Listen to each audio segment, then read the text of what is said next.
Dutangiriye mu karesitora, hari umukobwa mwiza wari uri gutambuka. Ni umukobwa ubona ko ari mwiza cyane.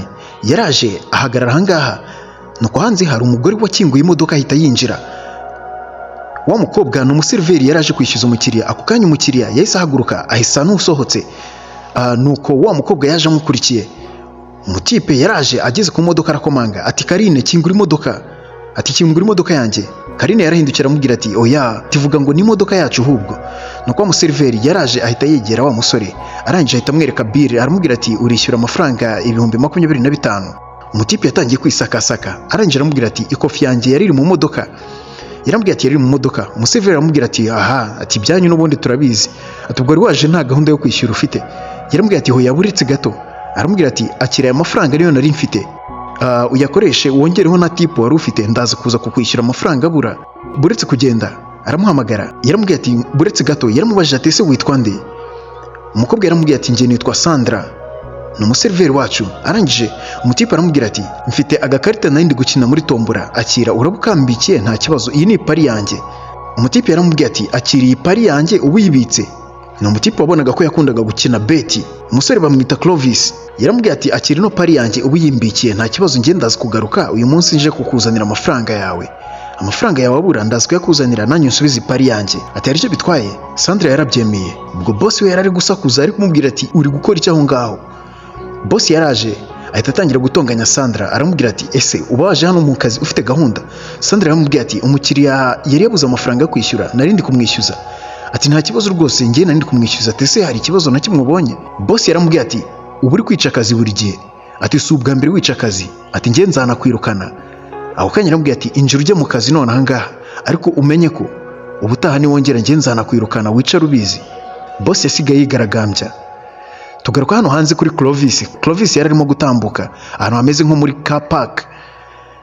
Ubwo yari ari gutambuka arebye hirya ahita abona ya modoka yiwe. Umugore we Karine yari yayijyanye amutunguye atanamubwiye. Nuko ako kanya Clovis yahise yambuka umuhanda araza akomanga kuri ya modoka. Yakomanze ku modoka, Karine ahindukiye aramubona, abona ko ari we. Arakomeza aramwirengagiza, yari ari kuri chat ari kuri phone. Karine yamanuye ikirahuri cy'imodoka, arangije ahita atangira kuvugisha Clovis. Aramubwira ati suri kunshakaho iki? Urambaza iki Clovis? Clovis yaramubwiye ati imodoka ni yanjye, kuki uyijyana utambwiye? Umugore aramubwiye ati wowe aturambwira iki? Ati use uri mugabo ki? Umugabo wirirwa muri betting. Ati ahubwo na n'ubu ndanicuza imyaka 3 yose tumaranye, utangire witegure gusinya divorce kuko ejo bundi tugiye kuba twatandukana. Clovis yaramubwiye ati ese ni iki cyatuma dutandukana? Umugore aramubwiye ati njye ntago nishingikirije umuntu w'umugabo wifata ugafata amafaranga yose dufite ukayajyana muri beti ukajya ku bettinga, itegure kubaho twakorana divorce. Clovis yaramubwiye ati ese ntabwo wanyihanganira ko na bettinze mfite ipari uyu munsi ndibuze kujya kureba rizati? Umugore aramubwiye ati warabyibagiwe, uzaperereza uzashakira ahandi. Clovis yasigaye wenyine byamucanze. Clovis byaramurenze, wabonaga yacanganyishiwe, yifashe mu mifuka aratambuka. Yarakomeje atambuka mu muhanda. Tugaruka hano hari Claude yaje ari kugenda agurisha amakarita ya beti. Yaje ahamagara ati Clovis mushuti wanjye, Clovis inshuti yanjye, nakubonye ngwino ugura yindi pari. Clovis akimubona yahise yirukanka bisa naho baziranye. Yaraje aramwegera aramubwira ati Clovis gura indi pari. Clovis yaramubwiye ati Claude mbabarira, ndakwinginze mbabarira, nifitiye ibibazo byinshi, ibyo by'amapari yawe ntabwo nshaka kubyumva. Claude yaramubwiye ati ahubwo nyibutsa wa umubare w'ipari yawe. Aramubwiye ati nta nubwo mwibuka. Ati se n'uwiki? Ati kanze nkurebere. Ati ndabizi ninjye wawukugurishije. Nuko ako kanya Claude yaramurebeye, arangije aramubwira ati wari uzi n'ibindi? Ipari yawe yariye, watsindiye 3,000,000, aka kanya ubaye miliyoneri. Clovis yaramubwiye ati gabanya imikino, gabanya izo brage, ntunzane iyo mikino. Yaramweretse aramubwira ati reba neza ipari yawe yariye. Ako kanya Clovis yatangiye gusirebura, yahise afata Claude aramuterura ati mana nyagasani, ibi bintu bibaho? Ntabwo bibaho, mbaye miliyoneri. Oya ntumbeshye. Claude mbwiza ukuri, mbaye miliyoneri koko? Claude yaramurebye biramurenga. Claude nawe ubwiwe byaramucanze, aravuga ati ni gute umuntu abaye miliyoneri ari njye uri gucuruza amapari nkaba nayiguze? Clovis yaraserebuye kuko arirukanka arasimbuka. Umva, arangije yaraje aramubwira ati wari uzi n'ibindi Claude? Ngiye kugutama, ngomba kugutama agatipu kameze neza. Claude yasigaye aho ngaho aravuga ati urakoze cyane, ntari bindakwizeye Clovis, ndabizi uraza kuntamo nta kibazo.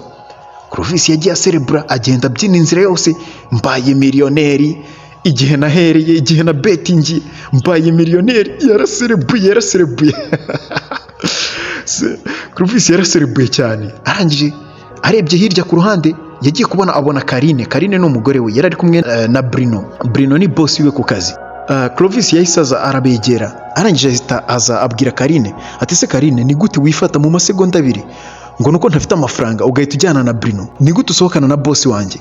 Karine yahise amubwira ati Clovis tuza, nta mafaranga ufite, wowe warifashe amafaranga yose ujya kuyabetinga, ubu ngubu nta kintu usigaranye, ni gute wambwira ngo twakomeza kubana? Clovis yaramubwiye ati uribuka neza ko uri umugore wanjye kandi w'isezerano?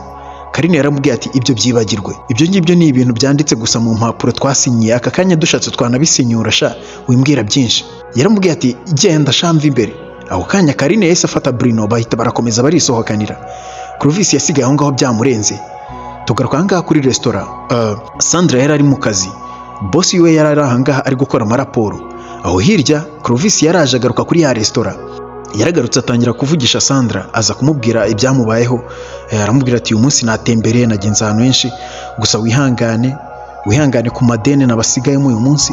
Sandra yaramubwira ati nta kibazo, ntugire ikibazo, ati nagerageje kuba nakavaringa ariko nyine ntabwo byakunze, ntabwo nigeze mbona amafaranga ahagije kuko nta matipu menshi nari mfite. Aho kanya Sandra boss yahise amuhamagara, nuko Clovis aramubaza ati se ni ikihe kibazo? Sandra yaramubwira ati buretse gato ndaje Clovis. Sandra yaraje yegera boss arangije aramubwira ati hano ndi kuburamo amafaranga ibihumbi bigera muri 11. Ibihumbi 11 biri hehe? Sandra yaramubwiye ati boss ihangane, nukuri nuko uriya mukiriya yagiye atanyishyuye mu gitondo, ntabwo yari afite amafaranga. Boss yaramubwiye ati umva, urashaka guhombya iyi restaurant yanjye, ngiye nakuzanye hano kugira ngo ukore akazi, kugira ngo akazi kanyinjirize, ni gute ngiye ntangira guhomba hejuru yawe? Ntabwo ngiye nkwishingiye, ntabwo nakwishingira rwose, ntabwo ibyo bibaho, nzakwirukana. Nuko kanya Sandra yaragarutse aza kuvugisha Clovis, aza kubwira Clovis ati nukuri boss amereye nabi, reba ya mafaranga wagiye utishyuye, boss ari kumbwira ngo agiye guhomba, ati ngo ashobora no kuba yananyirukana akanya kariko kose. Byaramurenze. Clovis arangije yamufatiye akarinete kiwe arakamuhanagurira neza. Clovis yari umwana mwiza, ako na Sandra nawe ntari biryiwe. Sandra yarongeye yambara akarinete kiwe agataho, arangije aramubwira ati none Clovis mbigenje ne? Clovis yaramubwiye ati wari uzi se n'ibindi, ari gushaka kumubwira inkuru nziza ariko yabuze aho abihera. Ati none se reka nkwereke Sandra, ya tipu najyaga nguhereza uyifashe, iriya tipu najyaga nguhereza ugateranya na komande najyaga nkoresha, ibyo kurya byose najyaga mfata hano, uwagukubita tipu yikubye nk'inshuro 10. Sandra yagize ngo ni brage, aramubwira ati Clovis ariko jya ureka brage wana. Clovis yaramubwira ati nyamara ndi serie. Sandra yaramubwira ati okay, niba uri serie nta kibazo, ndabyemeye, ntabyanga se. Clovis yarangije aramubwira ati wari uzi n'ibindi, aka kanya nabaye miliyoneri. Sandra yaramubwiye ati miliyoneri se gute? Ako kanya Sandra yahise yishima aramuhobera, yaramuhobeye barishima bya hatari. Arangije aramubwira ati ngiye no kukuvana ahangaha. Sandra yaraserebuye. Nuko aho ngaho hirya boss yaramwitegereje, aho hirya hari umuntu uri ku ruhande aramubwira ati byemere. Clovis yarabajije Sandra ati se urabyemera? Boss yarahagurutse atangira kwibaza ibintu bari guserebura, yibaza umukobwa w'umuseriveri ari guserebura imbere yiwe, ari guserebura imbere ya boss, ntabwo amwitayeho. Boss yaraje aramubwira ati wari uzi n'ibindi? Sandra ngiye kukwirukana. Arangije Sandra yaramubwira ati urirukana nde? Urirukana umuntu wanijyana? Ati urambwira ngo uranyirukana? Boss yarumiwe ati Sandra ni njyewe uri kubwira gutyo? Urabizi neza ko aka kanya nakuvana mu kazi? Sandra yaramubwira ati wari uzi n'ibindi? Mbere yuko mvana mu kazi ati ahubwo akira n'iyitaburiya yawe sha, akira igihe cy'apuroni cyawe ndigendeye n'ubundi, tigiye wahereye unzengereza. Yaragiye. Boss aramubwira ati nizere ko utazicuza. Barasohotse we na Clovis. Sandra bageze imbere, Clovis abwira Sandra nizere ko kagatike ukazanye, ipari yangira hehe? Sandra yari isatsi ipari arayibura. Arangije ubwo ahangaha boss yahise afata ya pari ahita yijugunya muri puberi, ntabwo azi ibyo ari byo. Sandra yagarutse yirukanka, ageze ahangaha boss aramubwira ati hagarara aho ngaho, wirenga ahangaha ntabwo wemerewe kwinjira, uje gukora iki? Sandra yaramubwiye ati ngiye mbuze ipari yanjye. Sandra yaraje arareba neza, arebye muri puberi ya pari aba arayibonye. Arangije abwira boss ati uzapfura icyo shagene. Sandra yaraje agera kuri Clovis ahita amuhereza ya pari. Clovis arangije aramubwira ati sha ubu ngubu aka kanya ibintu byandenze, sinzi icyo ndi bukore. Ati umugore yansabye divorce ngo arashaka ko dutandukana, umuntu twasezeranye, umugore w'isezerano ambwire ngo arashaka divorce. Sandra yaramubwiye ati ihangane nta kindi narenzaho. Ati se umugore wawe? Clovis yaramubwiye ati umva umugore wanjye n'umwana mubi, ibaze ko yifasha agasohokana na boss wanjye. Sandra yaramubwiye ati nukuri hangane tusubwe ibyo bintu yabikoze ati. Clovis yaramusobanuriye aramubwira ati umugore wanjye ngiye nishakiye, ibaze yifate asohokane na boss amaze iminsi anyirukanye ku kazi. Sandra yaramubwiye ati ako se uwo mugore ko ari umwana mubi. Clovis yaramubwiye ati umva kuri njye ibintu by'abagore njye sinzi ibyo ari byo. Tugaruka hano Carine yari yaje mu rugo kwa Bruno. Bruno ni wa mugabo yari boss wa Clovis. Bari kwinywera ka wine. Ni Carine na Bruno bari bibereye mu rugo. Mwibuke neza Carine yari umugore wa Clovis. N'ubu ngubu aracyari umugore wa Clovis, ntabwo barasinya na divorce. Usibye ko Carine yabwiye Clovis ati abe yiteguye ko basinya na divorce. Hano Bruno na Carine bari barimo kuganira. Carine ari kubwira Bruno ati umva uri bogari, uri umusore mwiza. Ati se ubundi ni gute naje kuba nashakana n'uriya mutipe? Ni gute nashakanye na Clovis? Atari kureba ukuntu uri bogari. Bruno yaramubwiye ati umva ibyo ngibyo ni ibisanzwe wana nta byadanje. Ati ahubwo reka twigire mu rukundo wana. Yaramwegereye asa n'ugiye kumusoma. Bari basanzwe bari mu rukundo Carine na Bruno. Carine yakomeje aganira na Bruno amubwira ukuntu yamukunze. Aramubwira ati umva ni wowe bundi ugezweho, ni wowe musore ugezweho. Bruno yaramubwiye ati umva waruzi n'ibindi, ngomba kugukorera buri kimwe cyose. Umva uri umukobwa mwiza, uri umukobwa mwiza. Ati iyo tumenyana mbere hose. Ati se ubundi wari uri hehe? Barakomeje baranywa, akayoga kari kugenda kabageramo. Carine yibagiye ko afite umugabo. Barakomeje baraganira. Bruno nawe nta nubwo yitaye kuri Clovis. Barakomeje baraganira basaga n'abantu bamaze iminsi bari mu rukundo. Ako kanya batangiye gusomana. Tugaruka hano Clovis yaraje ari kumwe na Sandra ndetse bari kumwe n'umunyamategeko. Baraza barakomanga. Bakanze kuri sone y'igipangu cyo kwa Bruno. Bruno yari umukire, yari ingagari, yari umuboss ukomeye cyane. Clovis yarababwiye ati umva barimo hano. Sandra yaramubajije ati kose urabizi neza ko bari ahangaha? Uwo ni Sandra. Bruno yaraje aza gukingura gate, araza arasohoka. Ati se urashaka iki ahangaha Clovis? Clovis yaramubwiye ati ndashaka umugore wanjye. Bruno yaramubwiye ati ako se Clovis bite byawe? Ati gusa nyine umbabarire. Clovis yaramubwiye ati umva wihangane, njye ntago ngenje mu bibazo byawe.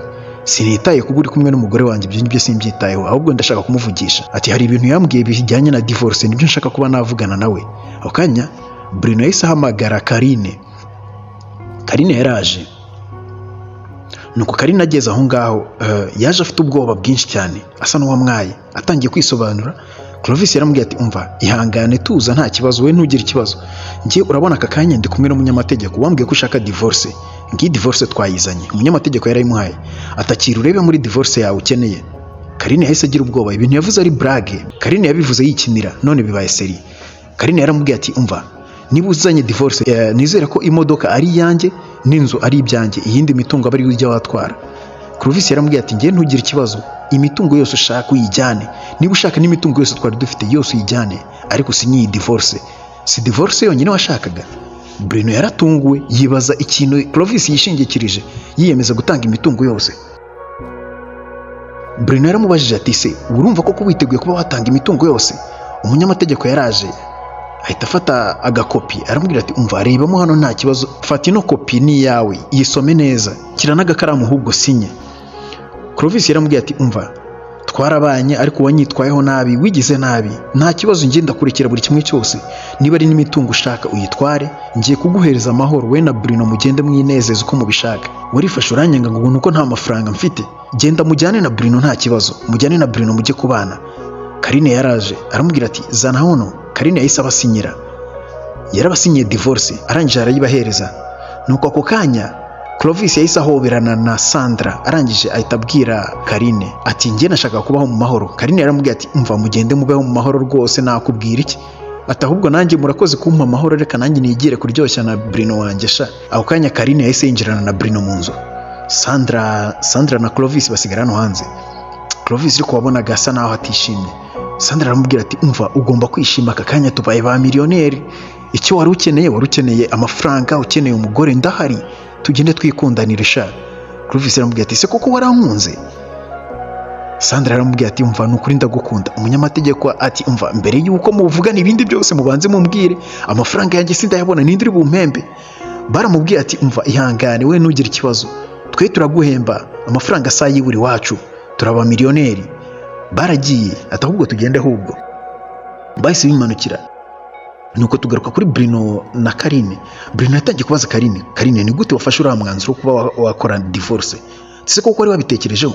Karine yabwiye Bruno ati umva njye nabitekerejeho ati wana njye Clovis nta nubwo njye nanamukundaga njye ntakubeshya ati niwe nikundiraga. Nuko tugaruka hano kuri restaurant. Wa munyamategeko yaraje aza kuvugana na boss wa Sandra ku kazi kuri restaurant. Baza kuvugana batangira kuganira. Boss wa Sandra aramubwira ati umva atari ku mukire wawe ashobora kuba arenze, umuntu umpaye amafaranga angana gutya ngo mugurishe iyi restaurant sha atararenze ni ingagari kabisa ndamwemeye. Wa mutipe yaramubwiye ati umva nta kibazo wa munyamategeko ati nta kibazo ati wanagenda ukabonana nabo ngabari yabicaye hariya.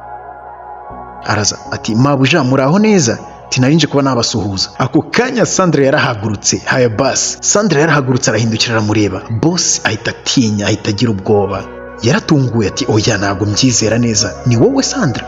Sandra aramubwira ati yego ni njyewe ati ahubwo muri aka kanya tangira witegure kuba wakitwara neza mu kazi kuko anytime nshobora kuba nanakwirukana.